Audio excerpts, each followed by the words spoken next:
Hello, Clearview family and friends. I want to thank you for being with me today. I'm out here on my porch for a very special reason.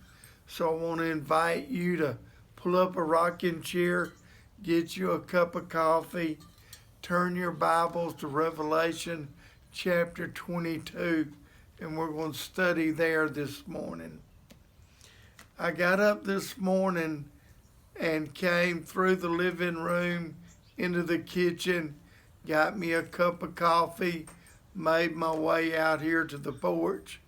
I usually do that long before sunrise, and I've memorized all the furniture in the living room, dining room, and kitchen to save my toes from being torn up walking through the house. So I got up, made me some coffee, came out here to my rocking chair, and I was sitting here going over my lesson for today and my lesson for Sunday.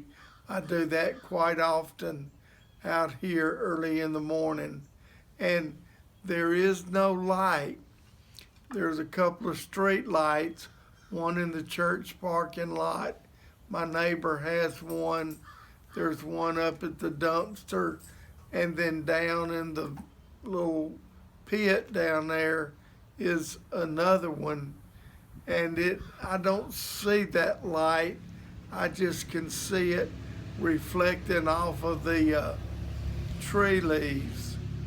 But I sit here till all of those lights go out and the sun has risen high enough to eclipse all the stars in the sky, and I just have the brightness from the sunlight. As I was doing that this morning, I was thinking about this verse in Revelation 22 and some of the implications. I want to read it to you. Revelation 22. It says that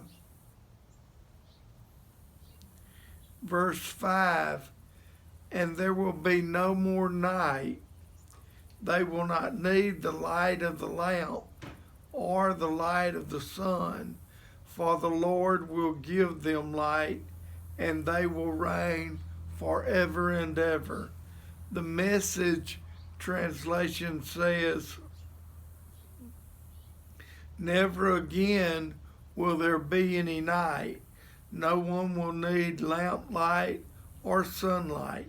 The shining of God, the Master, is all the light anyone needs, and they will rule with him age after age after age. No more night. I don't know if you've ever thought about it or not, but that's a very interesting statement. I've often thought of there'll be no more tears, no more sorrow. I've thought about those verses, but to think about no more night, that's a very interesting thought. And we could debate whether or not the word mansion describes a house. Jesus said in John 14, in my Father's house are many mansions. And we need to understand that that word mansion in other places is translated dwelling place. And a house or a mansion is a dwelling place.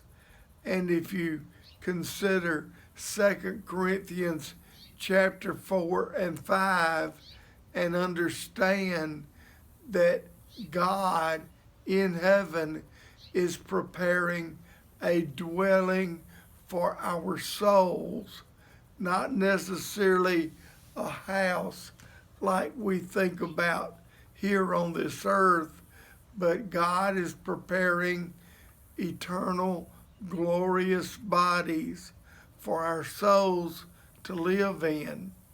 And so I just want you to understand that I do understand that the concept of having a mansion in heaven may only entail the idea of our glorified bodies that's being prepared. But if we do have a house in heaven, we know that it's sitting on or right beside streets of gold. So there's no asphalt, no rocks, no gravel, just streets of gold. But there are a few other thoughts I had this morning as I was thinking about this verse.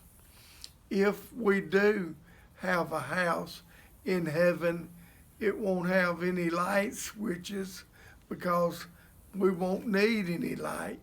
No chandeliers, no lights, no light switches, because God is all the light that we'll need. And I don't know if you've thought about this or not either, but we also won't have any bedrooms. If there's no night, there's no sleeping. So with no sleeping, no need for any bedrooms, no need for light switches, no need for bedrooms. So it's going to be, when we get to heaven, a very different situation than we deal with here and now. God is preparing an awesome place for us, and He is going to be all the light that we need.